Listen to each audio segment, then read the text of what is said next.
Dans cette vidéo, nous abordons une partie importante de Word, les techniques de mise en page. La mise en page de Word est bien différente des notions que nous avons déjà illustrées concernant la mise en forme. La mise en forme consiste à réaliser des réglages d'apparence sur du texte ou des paragraphes. La mise en page consiste en des réglages de page sur les marges, les en-têtes, les pieds de page, les orientations, etc., etc. D'ailleurs, à ce titre, nous verrons qu'avec tous ces réglages de mise en page, l'intérêt sera ensuite de pouvoir créer des modèles qui nous permettront de repartir à un point précis. Tout d'abord, nous allons commencer pour les premiers réglages de mise en page à partir de ce document, qui est le support de formation sur la mise en forme des paragraphes. Vous pouvez l'utiliser comme modèle puisqu'il est donné dans le lien du descriptif de cette vidéo. Donc, nous allons commencer par personnaliser l'entête. Pour pouvoir personnaliser l'entête d'un document, il y a deux possibilités. Soit vous double-cliquez directement sur la partie blanche au-dessus de la feuille, soit vous passez par le ruban Insertion, et dans le bouton en-tête qui est ici, vous choisissez en bas Modifier l'entête. Du coup, vous vous retrouvez en mode conception de l'entête. Le principe ici est de pouvoir donner un texte, un titre qui va se répéter sur toutes les pages. Nous allons donc écrire, par exemple, formation sur la mise en forme des paragraphes dans Word, puisque c'est le titre du support que nous exploitons. Formation sur la mise en forme des paragraphes dans Word. Et comme vous le remarquez, quand nous sommes dans l'entête ou le pied de page, le ruban création s'affiche automatiquement. Nous allons cocher une case intéressante, page paire et impaire différentes. En général, c'est une case que l'on coche lorsque l'on réalise un ouvrage que l'on va relier, comme un livre. Ça veut dire qu'il va y avoir des pages à gauche, des pages à droite.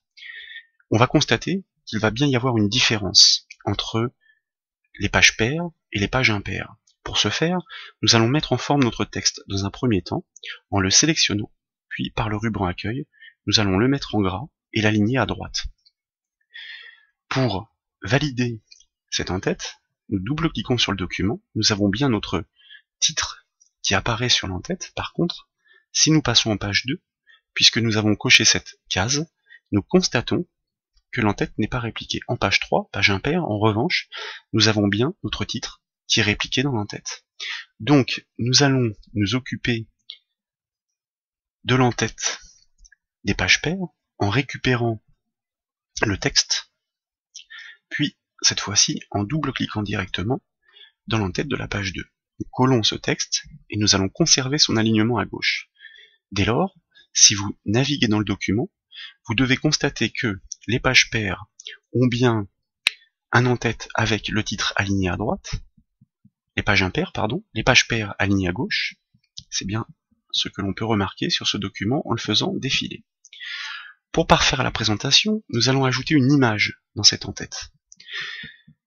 Donc, nous double-cliquons dessus, nous cliquons sur Insertion, nous passons par le bouton Image, les sources sont prévues, toujours pareil, vous pouvez les télécharger. Nous double-cliquons sur l'image en question, vous remarquez que par défaut, elle repousse le texte qui était présent. Question d'habillage. Donc, nous choisissons un habillage derrière le texte, et nous allons la détacher de l'image. Du coup, nous allons pouvoir la déplacer, indépendamment du texte, et puis faire en sorte qu'elle occupe la largeur et la hauteur de l'en-tête, comme ceci. Du coup, notre texte en noir n'est pas très lisible. Nous allons faire deux choses. La première, c'est que nous allons le passer en blanc, et puis nous allons remonter légèrement la marge ici de l'en-tête pour que le texte soit sur la partie bleue, comme c'est le cas ici. Nos en-têtes pages paires et impaires sont différents, donc cette image n'a pas dû s'insérer dans l'en-tête des pages paires. C'est ce que nous allons constater. Si nous passons en page 2, en effet, nous avons bien notre texte, mais nous n'avons pas l'image. Alors plutôt que de devoir refaire l'insertion, nous allons copier l'image, comme ceci, et puis nous allons nous placer dans l'en-tête de la page 2, et puis nous allons coller l'image, qui conserve ses attributs d'habillage, par contre pas sa position, donc il reste juste comme ceci, à l'ajuster. Le texte a bien conservé la marge de l'entête, car ce sont des réglages qui se répercutent partout. En revanche, ici, nous avons besoin de le passer en blanc. Si nous validons, et que nous constatons les effets, sur les pages impaires, nous avons bien l'alignement à droite avec en fond une image, les pages paires, l'alignement à gauche, etc., etc. Donc, voilà, des premiers réglages de mise en page intéressants. Ce que nous souhaitons maintenant, c'est réaliser des réglages de mise en page qui concernent le pied de page. Dans le pied de page, nous voulons là aussi une image de fond, et sur cette image de fond, nous souhaitons des informations dynamiques qui concernent la numérotation automatique des pages du document et une information sur le nombre de pages du document. Eh bien, comme tout à l'heure, nous allons accéder au pied de page par double-clic, par exemple. Nous pourrions passer par le ruban insertion. Nous allons commencer par insérer notre image, qui est proposée dans les liens de téléchargement. Ici, c'est l'image du pied. Il faut l'habiller, sinon on ne pourra pas mettre de texte dessus. Donc exactement la même chose que tout à l'heure. Si bien que nous pouvons la déplacer, puis l'ajuster en largeur, en hauteur. Bon, on fait ça ici assez vite, hein, les ajustements sont peut-être pas tout à fait corrects. Le but du jeu est de pouvoir occuper toute la place. Vous voyez ici, par exemple, il manque juste, voilà, petite chose pour que le pied de page, l'image, occupe toute la largeur. Donc ici, nous voulons la numérotation automatique, avec un texte statique, dans un premier temps, page, suivi du numéro automatique. Pour insérer ce numéro automatique, nous pourrions passer par le ruban insertion, et le bouton pied de page, choisir un modèle que nous propose Word, de numérotation. Donc il y en a beaucoup. Le problème, c'est que maintenant qu'on a mis une image, si on choisit un modèle Word, vous constatez qu'il remplace notre image. Donc ce n'est pas ce que nous voulons. Nous annulons. Nous allons passer par un autre endroit, en l'occurrence le ruban création de l'entête et du pied de page. Et cliquer sur le bouton descriptif du document, choisir un champ dynamique, et dans la liste des champs, vous voyez qu'ils sont nombreux, ça veut dire qu'on peut insérer beaucoup de choses dynamiques, comme par exemple la date du jour. Nous allons choisir le champ page. Le champ page insère le numéro de la page active. Dynamique, bien entendu. Nous cliquons sur OK. Bon, à ce stade, on est sur la page 1, donc pas de surprise. Nous constaterons après que ça fonctionne. Nous rajoutons du texte, espace, slash, espace, sur le nombre total de pages. Nous repassons par le bouton descriptif du document, par la rubrique champ, et cette fois-ci, nous allons choisir le champ qui se nomme num page, comme vous le constatez, le nombre de pages dans le document. Nous validons par OK, sur 9. Donc ça c'est très intéressant parce que au fur et à mesure que vous ferez évoluer votre document, ces numéros s'adapteront automatiquement. C'est tout le but de cette numérotation automatique. Comme nous l'avions dit tout à l'heure, nous avions choisi pour l'entête et le pied de page des pages paires et impaires différentes. Donc de la même façon, ici pour les pages impaires, nous allons choisir un alignement à droite, un petit peu de mise en forme, en gras, en blanc, alignement à droite, comme ceci. Nous allons, en connaissance de cause, récupérer tout ce texte et le copier, car un copier-coller dans Word ne fait pas que copier le texte, il récupère les attributs des éléments que vous collez. Pour constater en effet qu'en page 2, c'est-à-dire une page paire, dans le pied de page, nous n'avons pas ces informations. Nous allons le coller, et vous voyez que par défaut, alors il faut le sélectionner, il est bien écrit page 2 sur 9, donc nous avons bien récupéré les attributs dynamiques de ces champs. Il nous manque en revanche le pied de page, et bien, comme tout à l'heure, nous récupérons le pied de page des pages impaires, et nous allons, dans le pied de page des pages paires, le coller. Il n'y a plus qu'à ajuster sa position, de manière à ce qu'il colle bien au bord du pied de page, comme ceci par exemple. Et là, nous conservons un alignement à gauche. Notre document prend forme. Vous pouvez constater que nous avons bien des entêtes pour les pages paires, avec des pieds de page. Ici, d'ailleurs, la numérotation mériterait d'être légèrement descendue avec, voilà, les marges de pieds de page, comme ceci. Et puis des alignements à gauche pour les pages paires, à droite pour les pages impaires. Voilà, la progression est tout à fait conforme avec une numérotation qui s'adapte. C'est exactement ce que nous souhaitions. Jusque-là, c'est parfait. En termes de réglage de mise en page, nous avons bien réussi à créer nos entêtes et nos pieds de page personnalisés avec des informations dynamiques jusque-là. Si nous souhaitons voir quel est le rendu de notre document en ce point, nous pouvons commander l'aperçu avant impression par CTRL-P. Et nous aurons en même temps que l'aperçu avant impression d'autres informations comme des réglages de mise en page, comme les marges par exemple. Vous remarquez ici que l'entête s'affiche parfaitement bien. Il y a certes des petits fonds perdus au-dessus, à gauche, à droite. Pourquoi? Parce qu'aucune imprimante n'est capable d'imprimer sur les bords de la page. Celles qui permettent d'imprimer le plus près sont les imprimantes laser.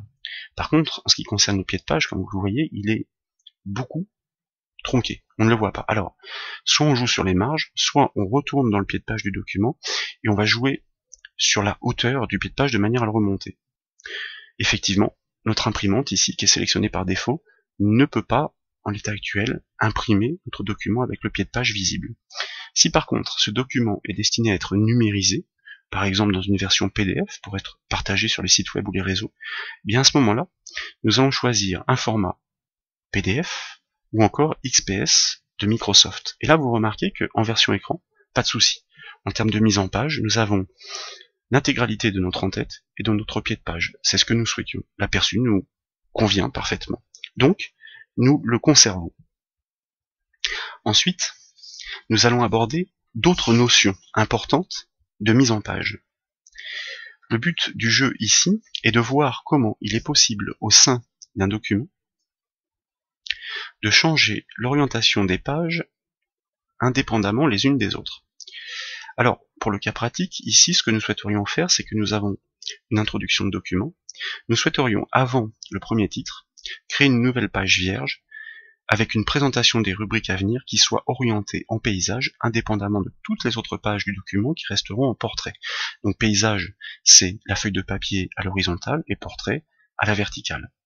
Nous pourrions donc être tentés d'insérer un saut de page, soit en faisant CTRL-Entrée en clavier, soit en cliquant sur saut de page. Ainsi, nous repoussons le titre sur la page suivante, puis nous réitérons de manière à le repousser encore un peu plus loin.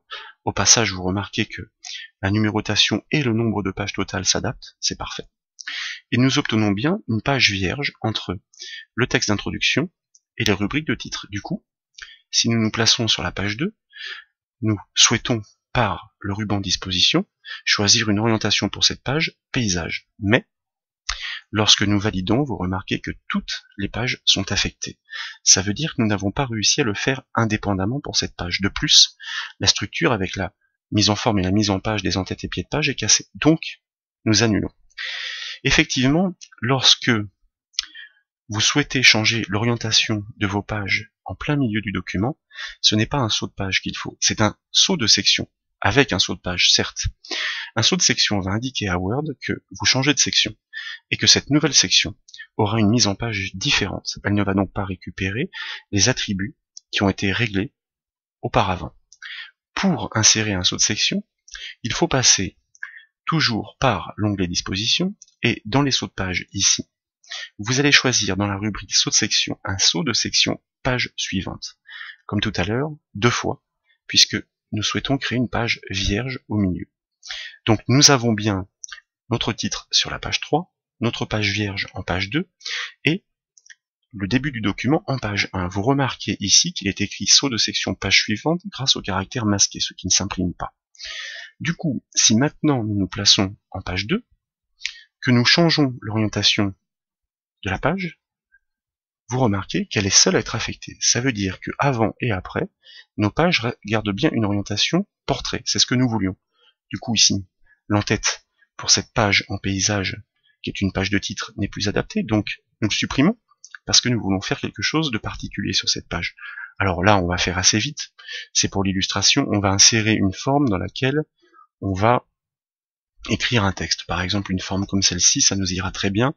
Tant qu'à faire sur la largeur de la page, en paysage.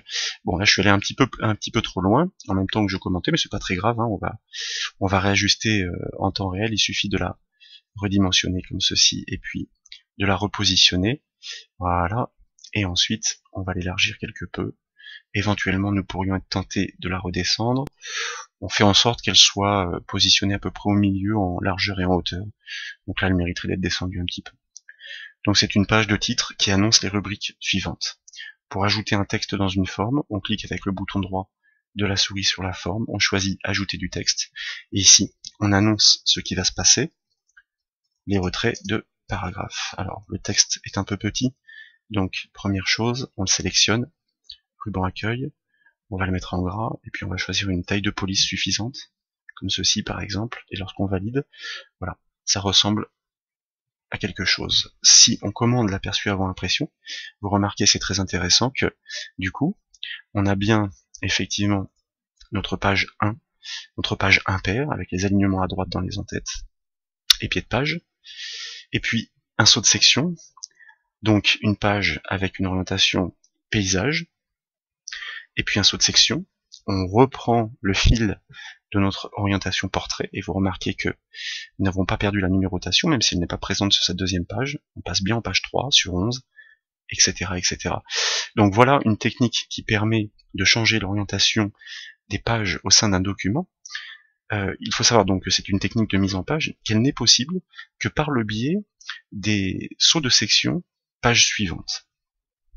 Enfin, une chose qui sera très intéressante dans Word, c'est de savoir à l'issue, lorsque nous avons paramétré tous ces réglages, comment nous pouvons les récupérer une bonne fois pour toutes dans tous nos documents à venir, de manière à ne pas être obligé de les refaire, comme par exemple l'entête et le pied de page, et cette alternance des pages paires et impaires. Pour ce faire, dans Word, il faut créer un modèle. Alors ce qu'on va faire pour créer un modèle, c'est qu'on va commencer par tout supprimer, de manière à ne conserver que la première page. Pour tout supprimer ici, on a fait CTRL-A pour tout sélectionner et Sup au clavier pour tout supprimer. Étant donné que c'est un modèle, c'est-à-dire la base d'un document nouveau à chaque fois, ici nous allons taper une invite pour inciter l'utilisateur à taper un titre pour le nouveau support, le nouvel ouvrage, le nouveau document. Mais les positions sont déjà réglées et prêtes à exploiter ainsi que la numérotation, comme on peut le constater.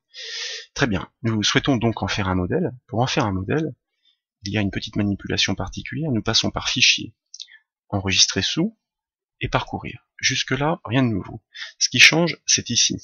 Ce n'est pas un document Word que nous voulons enregistrer, mais un modèle Word. Et regardez bien, en haut, vous voyez que dans la barre d'adresse, Word change l'emplacement. Il nous place dans ces modèles personnalisés. Nous conservons cet emplacement. Et nous allons donner un nom à notre modèle. On va l'appeler test ici. Ok ? Donc l'extension .x. Et nous enregistrons. Notre modèle est enregistré. C'est ce qu'indique la barre de titre ici. Test.x. Normalement, le modèle ne doit plus être changé à partir de ce point. Il doit être exploité. Pour ce faire, nous le fermons. Et nous allons commencer un nouveau travail sur la base de ce modèle en passant par Fichier, Nouveau. Par défaut, Word vous propose ces modèles qui permettent de réaliser tout un tas de choses comme des calendriers, des CV, des lettres, des invitations, etc. Et du coup, vous remarquez que maintenant, il y a une nouvelle rubrique personnelle, celle de vos modèles. On y retrouve notre modèle test. Lorsque nous l'ouvrons, premièrement, vous constatez que son nom est arbitraire, il a complètement changé, il est détaché du modèle, donc nous ne risquons pas de l'endommager. Mais en même temps, nous récupérons bien toutes les préférences de mise en forme. Nous avons bien l'entête et le pied de page. On va donner un titre à ce nouveau support, comme ceci. On double-clique sur le document pour désactiver l'affichage de l'entête. Et puis on va s'amuser à créer des nouvelles pages, pour constater que lorsqu'on passe en page 2, nous récupérons bien le pied de page alterné, comme vous le voyez. Ça veut dire l'alignement à gauche, avec la numérotation qui est toujours fonctionnelle, et l'entête, lui aussi, qui est conservé avec la répétition du titre. Donc, nous avons réussi à créer un modèle qui nous permet de débuter n'importe quel travail en récupérant les préférences de mise en page sans devoir les refaire systématiquement. Voilà l'intérêt de toutes ces techniques de mise en page qui, j'espère, vous auront plu.